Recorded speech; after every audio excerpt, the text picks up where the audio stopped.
Are you also one of those eagerly awaiting the release date of Animate Anyone AI? Even I am getting impatient, but they have a new update, and it's called Outfit Anyone. Before we begin, I noticed that almost all of my viewers haven't subscribed to our channel yet. So maybe you can help me reach 1,000 subscribers. Thank you very much. Let's dive right in. So picture this. You're scrolling through your favorite online store, eyeing that killer outfit. But wait, how will it really look on you? Well, that's where Outfit Anyone steps in. It's not your average virtual try-on. It's ultra high quality, and it works for any clothing on any person. But don't worry, you don't need a degree in rocket science to use it. The interface is as user-friendly as it gets. Just upload a photo of yourself, pick your desired outfit, and voila. It's like having a virtual shopping spree without ever leaving your couch. If you want a full explanation of how Animate Anyone AI works, just click the link above. Now let's talk inclusivity. Outfit Anyone celebrates diversity, showcasing how a piece of clothing looks on various body types and skin tones.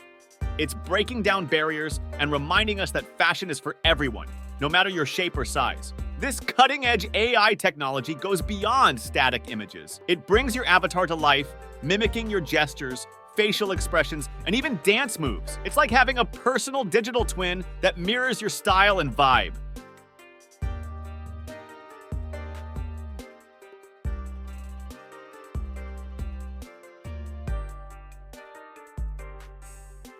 There you have it. I hope you enjoyed this video. Don't forget to hit that like button, subscribe for more AI content, and ring that bell to stay in the loop. Until next time.